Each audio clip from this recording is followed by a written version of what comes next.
All right, welcome back for another deep dive. Ooh, getting right to it.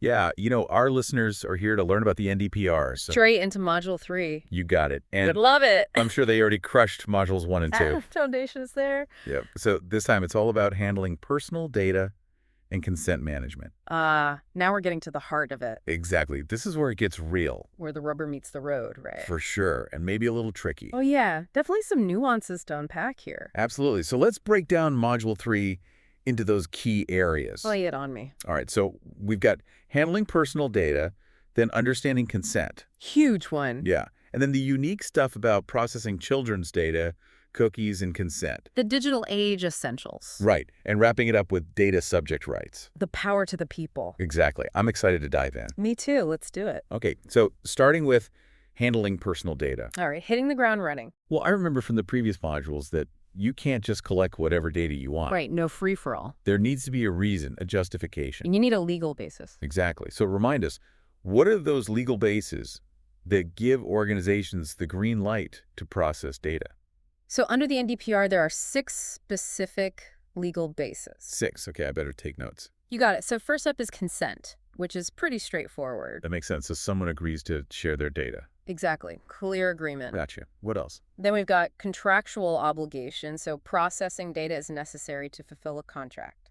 Like if I buy something online? Perfect example. The online store needs your payment info to complete the purchase. Okay, that makes sense. It's not just about getting consent then. Sometimes it's the relationship itself. Right. The nature of the interaction. Cool. So what are the other legal bases? We also have legal obligation, meaning the law requires you to process data. Okay, so like taxes. Exactly. Or complying with a court order. Gotcha. So those are pretty straightforward. Right. Then there's vital interest. Interesting. What's that? This one comes into play when you need to process data to protect someone's life or safety. Oh, I see. Like in an emergency. Exactly. Medical situations where healthcare providers need to share info. So those all seem pretty clear-cut. I feel like it might get a bit more complicated, though. You're reading my mind. The next 2 can be a bit more nuanced. Okay, bring on the nuance. So we have public interest, where processing is necessary for, important public tasks. Like what? Things like public health and safety, making sure government services can function. Oh, I see. So keeping society running smoothly. Exactly. And then the last one, legitimate interest.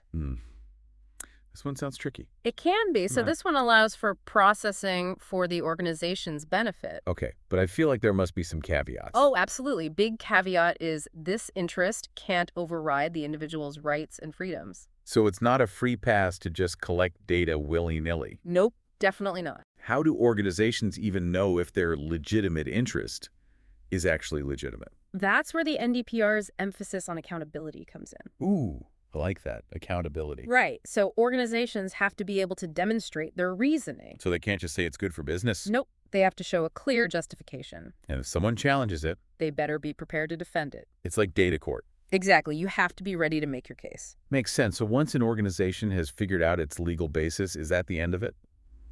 Not quite. That's where further processing comes in. Further processing. Yeah, let's say you collected emails to send a newsletter. Okay, makes sense. And your legal basis was consent. Right. People opted in. Now, you want to use those same emails for market research.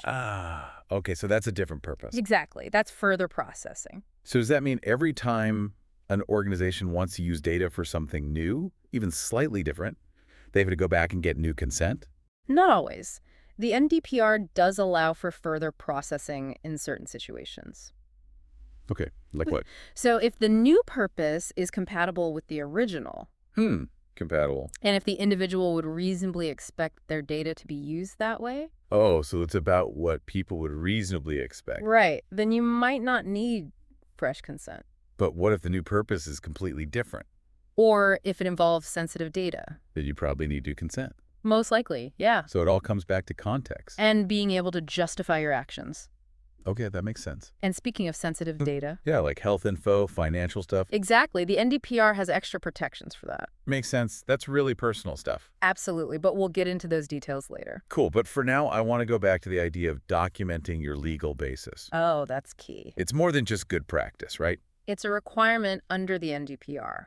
Why is that so important? Think of it as an audit trail for your data. So if a data subject or the regulator comes knocking, you can show exactly what data you have, why, and the legal basis for it. Precisely, no scrambling. So it's about transparency and building trust, too. Absolutely. Transparency is key. Right. And that brings us to another question I've always had. How long can you even keep personal data? The data expiration date? Yeah, it'd be creepy if companies held onto my data forever. The NDPR addresses that. It says you shouldn't keep it longer than necessary. Okay, but does it say how long that is?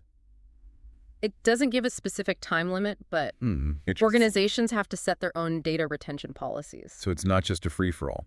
Not at all. There's guidance from the NDPR. Oh, it's good. They even have a table with examples for different types of data. Ooh, that table, yeah. I remember that from the course materials. That was really helpful. It's a great example of how Special Man Academy goes beyond just explaining the law. Right. They give you practical tools. Exactly, to help you actually implement these principles. That's really useful. It's about making it actionable. Absolutely. So we've talked about legal bases, further processing, data retention. The foundation of responsible data handling.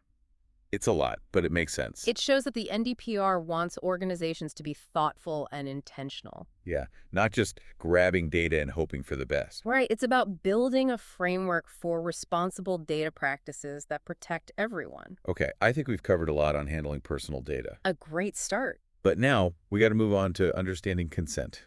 The cornerstone. And I have a feeling, based on the course materials, the NDPR is serious about consent. Oh, absolutely. They don't mess around. So break it down for us. What does valid consent look like under the NDPR? It has to meet 4 main principles. Okay, lay them on us. It needs to be freely given, specific, informed, and unambiguous. Those are some big words. But they're important ones. I hear you. So let's unpack them.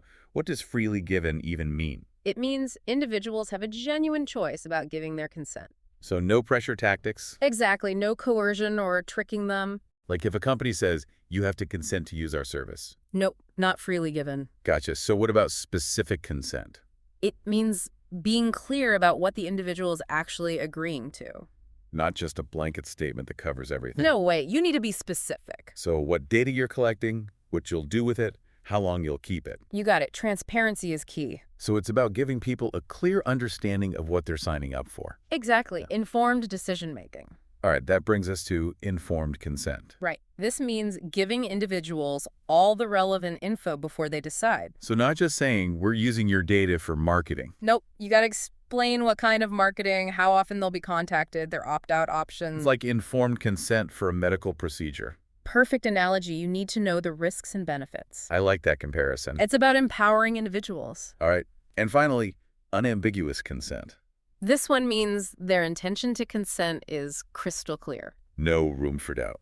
Exactly. No pre-checked boxes, no assuming silence means yes. Gotcha. So active and explicit consent. That's what the NDPR is looking for. I'm really liking this. It feels like the NDPR is trying to level the playing field. You're right. It's about shifting the power dynamic. Giving individuals more control over their data. Exactly. Recognizing their fundamental rights. I'm all for it. It's a step in the right direction.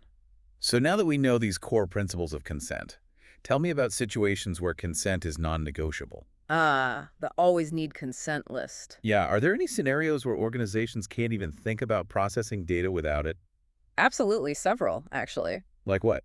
Well, one of the big ones is direct marketing. So no more spam emails flooding my inbox. If you want to send those marketing emails, texts, or make those calls. You need explicit consent. Every single time. I can get behind that. What else? Processing sensitive personal data also always requires consent. Makes sense. That's stuff like health records, right? Exactly. Also things like genetic data, biometric data, religious beliefs, political opinions. Wow, that's a lot of sensitive information. And because it's so personal, the NDPR requires explicit consent to process it. Okay, that makes sense. You don't want that info getting out. Absolutely, it needs extra protection. What about transferring data outside of Nigeria? Does that require consent too? Yes, if the country isn't on NITDA's whitelist. Ah, the whitelist. So countries with adequate data protection laws. Exactly. If it's not on the list, you need consent to transfer data there. It's like a digital passport for data. I like that analogy. You need permission to cross borders. Cool. Any other situations where consent is a must-have? One more critical one. Automated decision-making.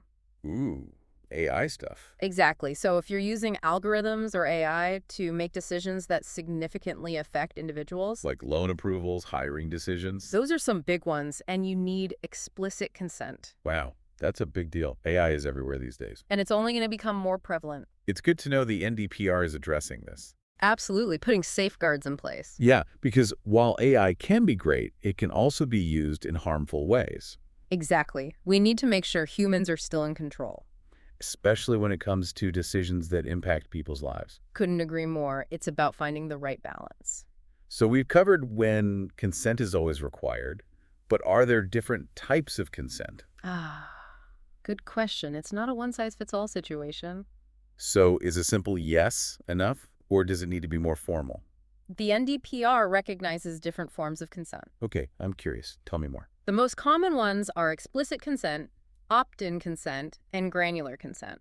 Okay, break down the differences for me. Explicit consent is the gold standard, clear, affirmative, and documented. So like signing a contract. Yeah, or clicking a checkbox that explicitly says, I consent to. Gotcha. So what about opt-in consent? Similar, but it's about giving individuals a clear choice. So no pre-check boxes, they have to actively opt in. Exactly, they're in control. I like that. And lastly, granular consent. This one is all about giving individuals more control over how their data is used. So instead of one big consent statement. Right, granular consent lets them choose specific processing activities they agree to. Like they might consent to emails, but not texts. Exactly, they have more say. It sounds like a win-win. More control for individuals and more trust for organizations. Precisely, it's about moving away from the one-size-fits-all approach. Okay, so we've covered a lot on consent, but one last question.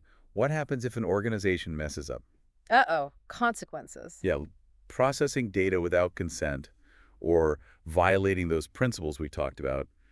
What are the repercussions? The NDPR has teeth, let me tell you. Oh, no kidding. Serious penalties for non-compliance. Like what kind of penalties? Fines, reputational damage, even legal action. Wow. So it's not something to take lightly. Not at all. Data protection is a serious matter. All right, well, consent is crucial, and the consequences for getting it wrong are serious. I'm starting to feel like I'm really getting a handle on this data stuff. You're doing great. We've laid a solid foundation. But there's still so much more to explore. Absolutely. We've only just begun.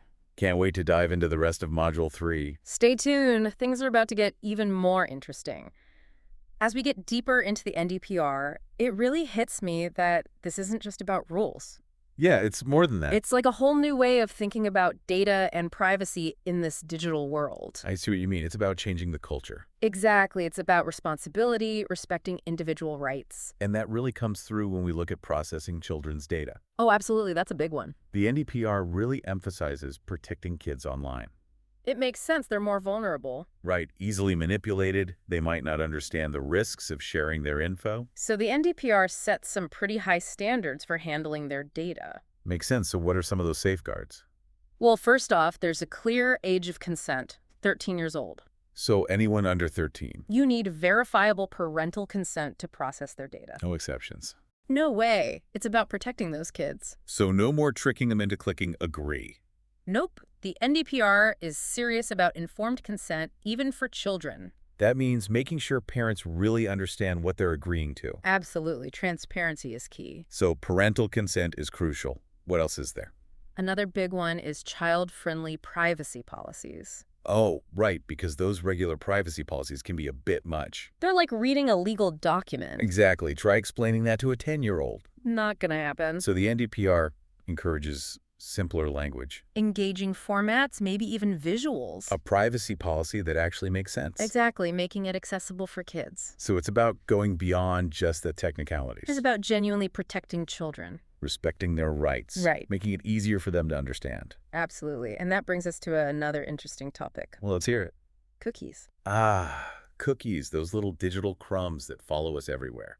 It feels like they know more about our browsing habits than we do. I know, right? Every website has that cookie banner now. So what does the NDPR say about this whole cookie situation?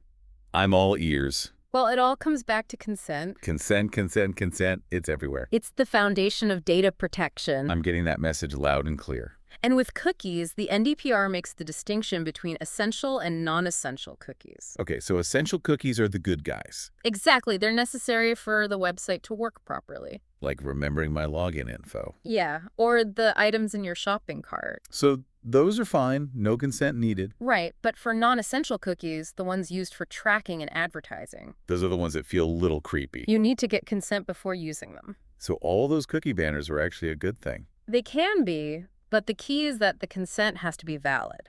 So all those principles we talked about before. Freely given, specific, informed, unambiguous, they all apply to cookies too. So you can't just throw up a banner that says, "We use cookies, deal with it." Nope, not good enough. The NDPR wants organizations to be more transparent. More user-friendly, give people choices. So what does good cookie consent actually look like?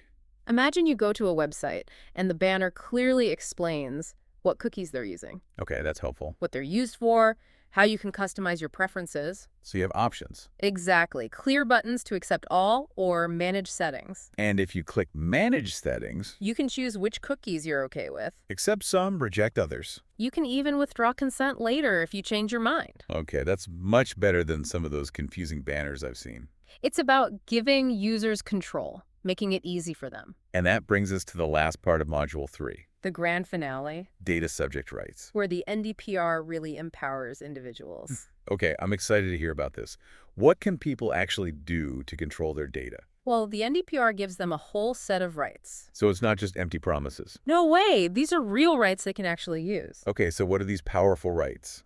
Well, the most basic one is the right of access. So I can ask a company what info they have on me, Exactly, and they have to tell you. and they can't charge me for that. Nope, it's free, and they have to explain it in a way that's easy to understand. Okay, that's pretty cool. What if I find out they have something wrong? That's where the right to rectification comes in. So I can ask them to fix it. Exactly. If it's inaccurate or incomplete, they have to correct it. So it's not just about seeing the data, it's about making sure it's accurate. Precisely.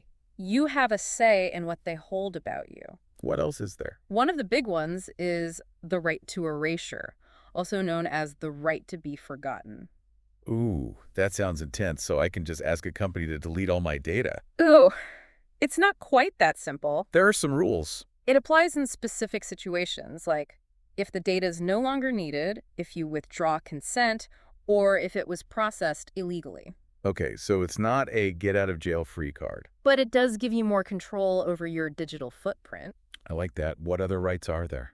There's also the right to restriction of processing. Restriction. What's that all about? It means you can ask a company to limit how they use your data. Even if they have a legal basis for it. Exactly. You can say, hey, you can keep it, but don't use it for this. That's pretty powerful. When would you use that? It's often used when there's a dispute about the accuracy of the data, Oh, so if you think something's wrong. or if you object to how they're using it based on their legitimate interests. Okay, makes sense. So we've got access, rectification, erasure, restriction, any more. We're not done yet. There's also data portability.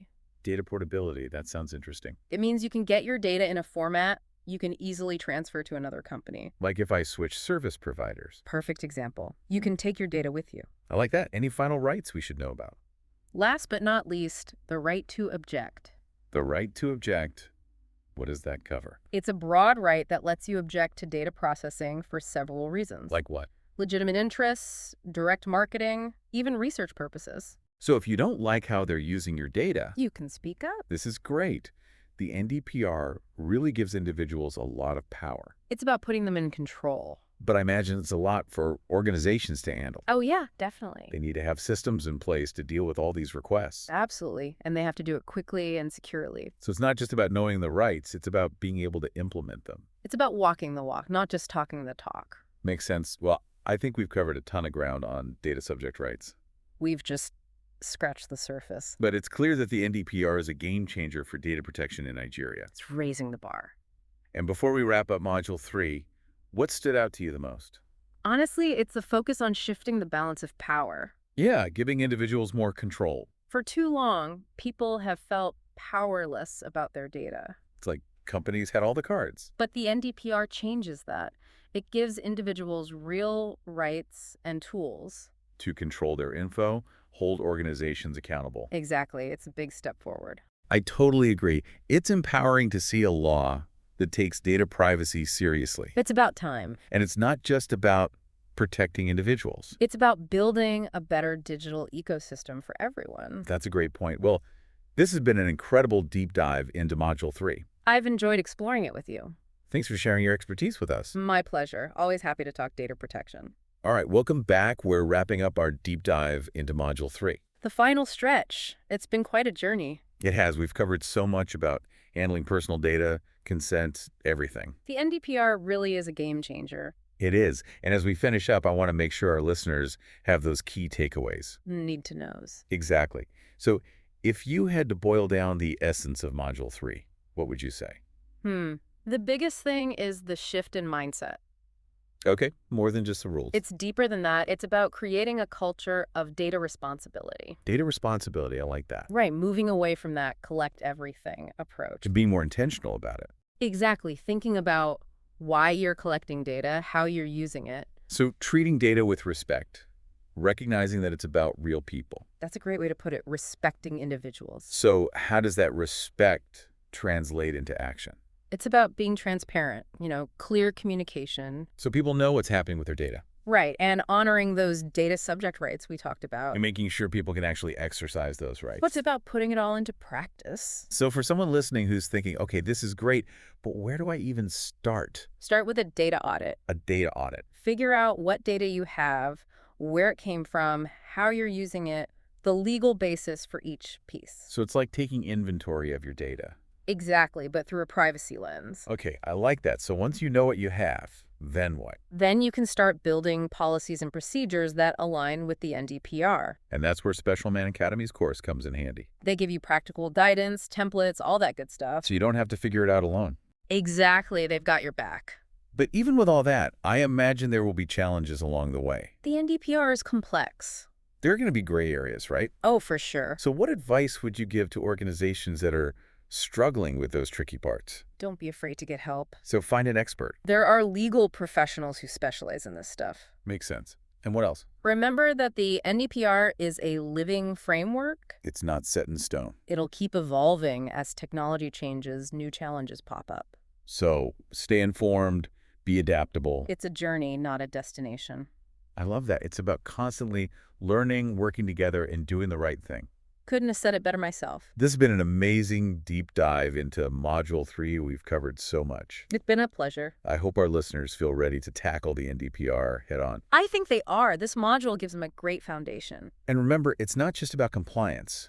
It's about building trust, innovating responsibly, creating a better digital world. Couldn't agree more. A big thank you to our expert for sharing your knowledge. You're very welcome. Always happy to talk data protection. And to our listeners, keep learning, keep asking questions, keep those data conversations going. Stay curious. We'll see you next time for another deep dive. Until then.